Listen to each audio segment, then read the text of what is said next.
Friends, कैसे हैं आप सब। मैं हूं शिवानी, आपका आपके चैनल टीचिंग मैनिया में स्वागत करती हूं। आज हम जानेंगे इस वीडियो में कि आप 9th क्लास में कौन सा सब्जेक्ट लें। आजकल सभी के रिजल्ट्स आ चुके हैं। 8th क्लास के 9th क्लास में चले जा चुके हैं जो बच्चे, उनको ऑप्शन चूज करने के लिए आया होगा कि हम संस्कृत लें या हिंदी। बहुत बच्चे कंफ्यूज होते हैं, आसपास पड़ोस में देखते हैं किसने क्या सब्जेक्ट लिया है, उस हिसाब से चूज कर लेते हैं और फिर बाद में पछताते हैं कि मैंने उसका देखी देखी ले लिया था और अब मेरे को बहुत परेशानी हो रही है ये सब्जेक्ट चूज करने में। और बाकी जो दूसरे सब्जेक्ट वाले बच्चे हैं वो तो बहुत मौज काट रहे हैं। तो आप किस तरह से डिसीजन मेकिंग करें अपना, और जो आपको पसंद है सब्जेक्ट वो कैसे चूज करें और कैसे आप उसमें 90 प्लस स्कोर कर सकते हैं। क्योंकि ये एक टेक्निक है कि आप सोच विचार करके अगर इजीली 90 प्लस सब्जेक्ट में कम बर्डन में ला सकते हैं तो आप बाकी सब्जेक्ट्स को अच्छे से टाइम दे सकेंगे। जो लेंदी सब्जेक्ट्स हैं और जो टाइम कंज्यूमिंग सब्जेक्ट हैं उनमें ज़्यादा टाइम दे सकते हैं। अगर आपका एक सब्जेक्ट में कम बर्डन होता है तो व्हाई नॉट। ठीक है, तो जैसे मैथ्स है हम उसको अवॉइड नहीं कर सकते। एसएसटी है, आपका साइंस है, उसमें टाइम कंज्यूम होता है, नो डाउट। ठीक है, तो अगर एक सब्जेक्ट में हमें ऑप्शन मिलता है कि हमारा टाइम सेव हो रहा है, उसमें हमें ज़्यादा सिलेबस नहीं पढ़ना पड़ रहा या फिर ज़्यादा तैयारी नहीं करनी पड़ रही, तो why not.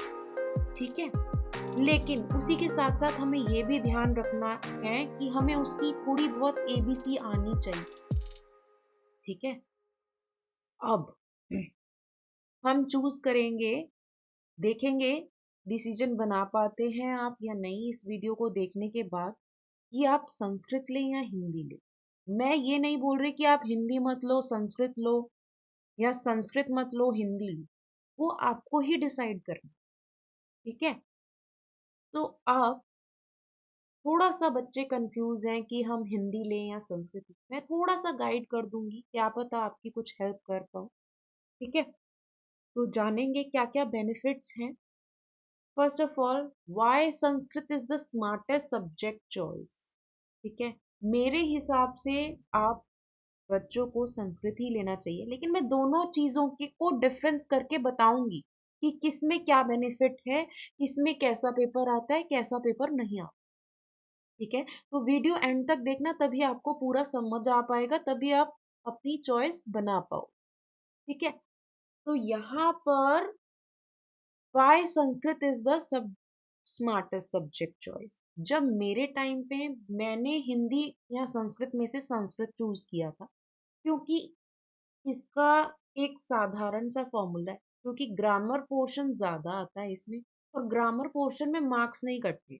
Like maths, maths में अगर 2+2 4 होता है तो 4 होता है, 2+2 5 नहीं होता। ठीक है, वैसे ही संस्कृत में कुछ ग्रामर के फिक्स्ड रूल्स होते हैं जो कि हमें स्कोर देते हैं।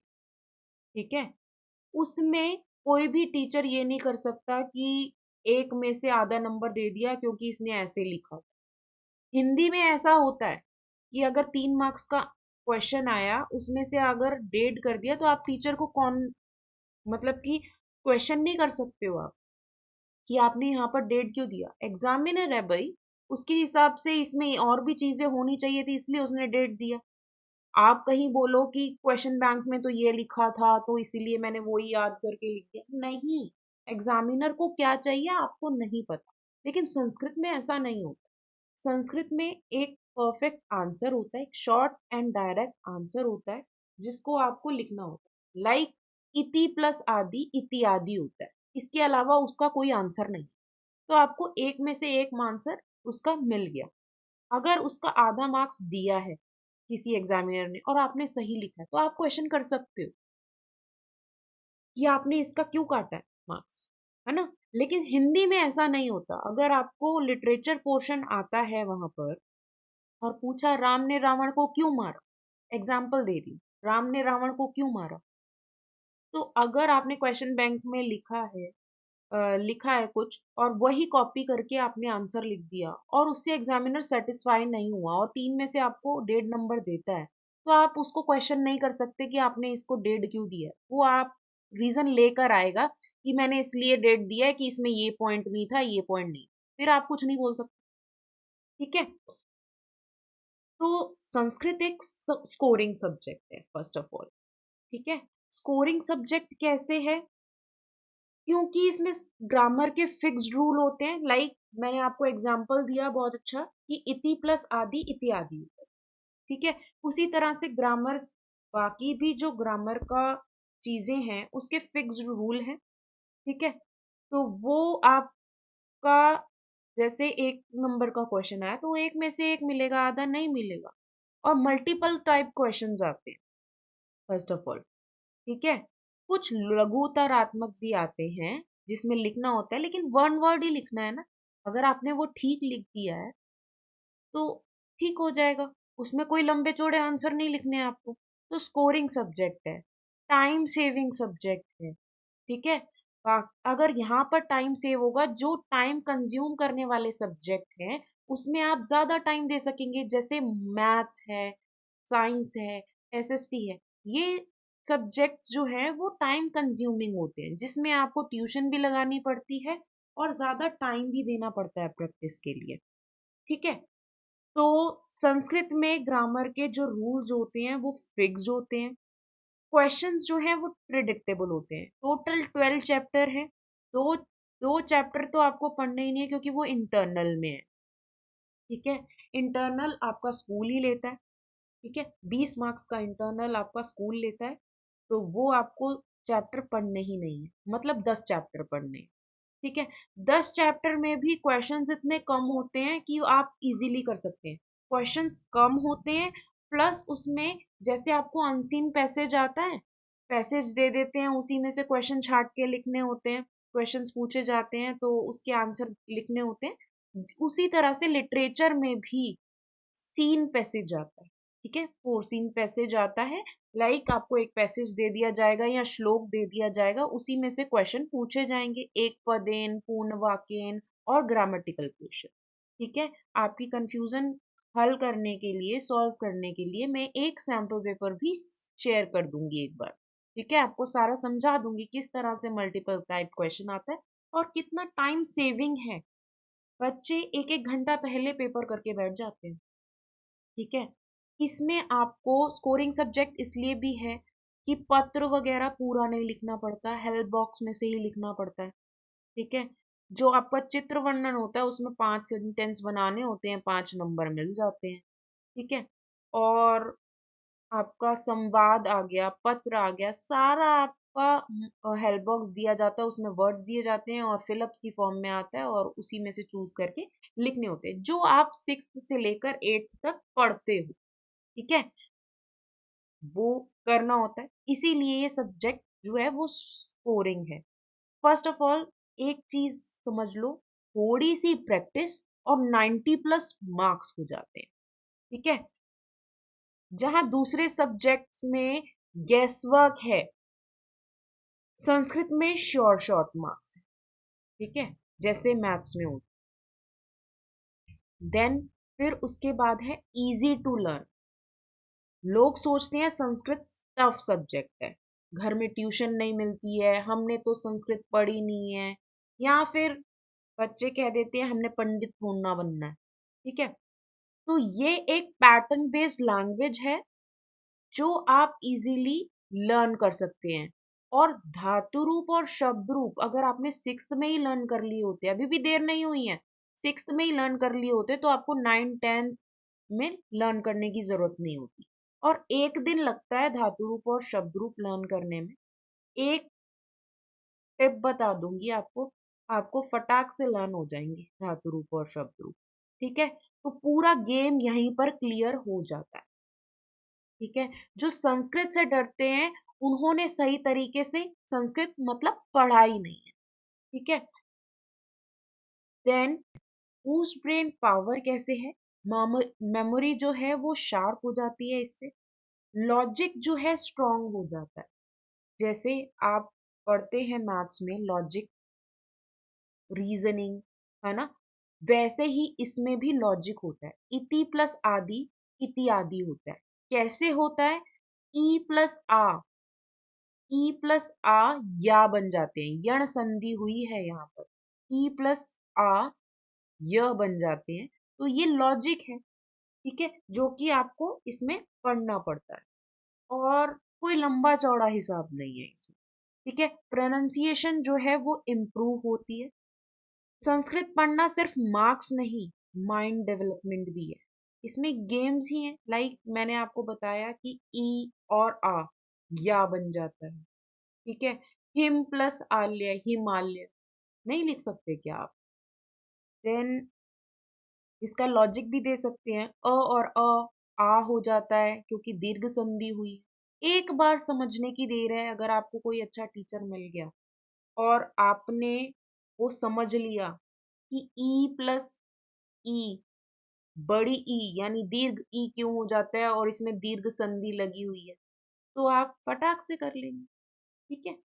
देन उसके बाद बेनिफिट्स इन कॉम्पिटिटिव एग्जाम, जितने भी गवर्नमेंट के एग्जाम होते हैं उनमें संस्कृत के क्वेश्चंस पूछे जाते हैं। अगर आप टीचिंग करियर में जाना चाहते हैं तो इसमें लेस कंपटीशन मोर अपॉर्चुनिटी है, ठीक है। सी टेट का दे रहे हैं या टेट दे रहे हैं, डी ट्रिपल एस भी दे रहे हैं, बहुत हेल्पफुल है इसके अंदर। टीचिंग करियर के लिए बोनस सब्जेक्ट है, less competition and more opportunity, ठीक है। या फिर आईएएस का भी सब्जेक्ट अगर आप दे रहे हैं, उसमें आयुर्वेद का टॉपिक आता है आपका।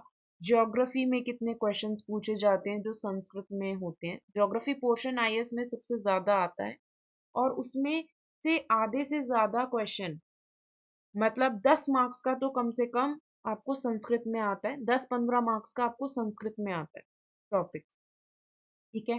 कोई श्लोक पूछ लेगा, उसका अर्थ बताना होगा, ठीक है। तो संस्कृत जो है कॉम्पिटिटिव एग्जाम्स के लिए भी बहुत बेनिफिशियल है। देन उसके बाद अगेन मैं कहूंगी कि टीचर करियर के लिए बहुत ज्यादा जो है वो बोनस पॉइंट। देन उसके बाद कल्चर प्लस नॉलेज, हमारी एंशियंट विजडम विजडम की लैंग्वेज है, ठीक है। श्लोक, वैल्यूज, एथिक्स सीखने को मिलते हैं। उसके बाद संस्कृत सिर्फ लैंग्वेज नहीं, हमारी पहचान है। साथ ही साथ हम देखेंगे संस्कृत और हिंदी में, हिंदी के पेपर में क्या क्या चीजें जो हैं वो आपको देखनी है सब्जेक्ट चूज करने में। आप कोई भी सैंपल पेपर उठाइए, हिंदी का भी और संस्कृत का भी, आप देखिए हिंदी में आपको लेंदी लेंदी आंसर्स लिखने पड़ते हैं, लेकिन वहीं संस्कृत में शॉर्ट एंड डायरेक्ट आंसर होते हैं। लेंदी आंसर इन द सेंस पत्र इतने बड़े बड़े लिखने हैं, आपको 5 में से फिर भी 3.5 या 4 मार्क्स मिलेंगे, इससे ज्यादा मार्क्स नहीं मिलते हैं, कितना भी बढ़िया कर लो आप। बहुत कोई एग्जामिनर होगा जो आपको दे देगा मतलब 4.5 मार्क्स, तब भी आधा नंबर तो कटेगा ही, ठीक है, बहुत अच्छा लिखोगे तो इतनी तो आपकी हिंदी मुझे नहीं लगता कि अच्छी होगी, क्योंकि सब आजकल इंग्लिश इंग्लिश इंग्लिश पे ही जोर दे रहे हैं, है ना। English, Korean, Japanese, German, French, ये सब में ज्यादा जोर देते हैं। तो अगर आपको शॉर्ट एंड डायरेक्ट आंसर लिखना है, आपको पैसेज दिया जाता है उसी में से चूज करके लिखना है, तो व्हाई नॉट, आप लेंदी आंसर क्यों लर्न करोगे, है ना। देन सब्जेक्टिव चेकिंग होती है, जैसे मैंने आपको पहले भी एग्जांपल दिया, 3 में से अगर 1.5 मार्क्स दिया है किसी ने, तो आप किसी को क्वेश्चन नहीं कर सकते आपने इसमें 1.5 क्यों दिया है, मैंने तो क्वेश्चन बैंक में से लर्न किया था और क्वेश्चन बैंक में तो यही लिखा है आंसर, तो आपको फुल देने चाहिए 3 मार्क्स। नहीं, एग्जामिनर पे डिपेंड करता है कि वो 1.5 मार्क्स देगा या 2 मार्क्स देगा, ठीक है, या फुल मार्क्स देगा। अगर उसको आंसर अच्छा लगा और वो चीजें हैं आंसर में, वो पॉइंट है आंसर में जो उसको चाहिए, तो वो आपको फुल मार्क्स देगा और आप क्वेश्चन तो कर ही नहीं सकते। लेकिन वहीं संस्कृत में ऑब्जेक्टिव टाइप पैटर्न होता है, जहां पर फिक्स्ड आंसर होते हैं कि इसका ए आंसर होगा या बी आंसर होगा या सी आंसर होगा, ठीक है। देन फिर उसके बाद हिंदी जो है एक टाइम कंज्यूमिंग सब्जेक्ट है, like maths, English, science, SST. ठीक है। एक और सब्जेक्ट हो गया आपका हिंदी। ठीक है। तो आपको इतने सब्जेक्ट आपको पढ़ने पड़ेंगे। वहीं संस्कृत आपको पढ़ना नहीं पड़ता है। अगर एक दिन भी पहले बैठेंगे और क्लास में ढंग से ध्यान दे देंगे तो आपको घर में कोई एक्स्ट्रा लर्न करने की या एक्स्ट्रा प्रैक्टिस करने की ज़रूरत ही नहीं। तो ये एक टाइम सेविंग सब्जेक्ट हो जाता है, जिसके कारण आप दूसरे सब्जेक्ट्स पे ज़्यादा फोकस कर पाएंगे। ठीक है। दैट्स वाई ये एक स्मार्टेस्ट चॉइस है। अगर आपको मैथ्स की प्रैक्टिस ज़्यादा करनी है, वो मतलब इतना ज़्यादा आप नहीं कर पाते हैं मैथ्स, उसको आप सुधारें ना। आप एक और सब्जेक्ट जो कैसे चूज कर सकते हैं जो टाइम कंज्यूमिंग है। हिंदी में तो आपको पूरे पूरे चैप्टर्स पढ़ने पड़ेंगे, इतनी इतनी प्रैक्टिस करनी पड़ेगी कि 2 मार्क्स के क्वेश्चन इतनी लाइन में लिखने हैं, 3 मार्क्स के क्वेश्चन इतनी लाइन में लिखने हैं, और जो 5 मार्क्स की जो आपकी राइटिंग स्किल आती है वो आपको इतनी बड़े बड़े पत्र और हिंदी में जो आपके पिक्चर डिस्क्रिप्शंस आती हैं, और संस्कृत में वहीं पर फिलअप्स की फॉर्म में आता है। अगर आपने एक बार ट्रिक जान ली तो आप इजीली कर सकते हैं। पत्र भी कौन कौन से आते हैं, एक फिक्स्ड ही पत्र हैं 2-3, जो शुल्क क्षमा वाला, फीस माफी का, या फिर आपका 2 दिन की छुट्टी लेनी है, अवकाश पत्र है, वही आता है।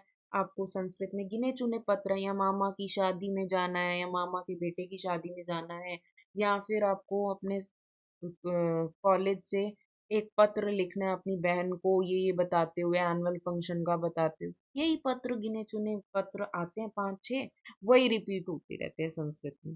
लेकिन वही संस्कृत हिंदी में आपको पूरा पूरा लिखना भी पड़ता है, कई बार बच्चों का पेपर छूट भी जाता है। वही संस्कृत में 1 घंटे पहले ही बच्चे पेपर करके खत्म कर लेते हैं। तो आपको ये डिसाइड करने में आई होप इजी लगेगा कि अब आप हिंदी लें या संस्कृत। थोड़ा बहुत जितना हो सका, बाकी एक बार सैम्पल पेपर भी मैं आपको दिखा दूंगी ताकि और आपको इजी हो जाए। ठीक है। जहाँ पर हिंदी जो है वो बहुत लेंदी है, वहीं पर संस्कृत जो है वो शॉर्ट एंड डायरेक्ट, सीधी सी बात, जिसमें आप 90 प्लस इजीली स्कोर कर सकते।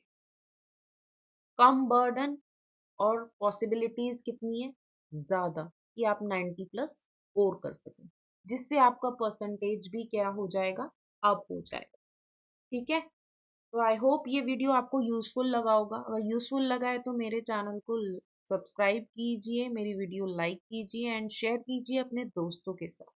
Thanks for watching my video. Bye bye.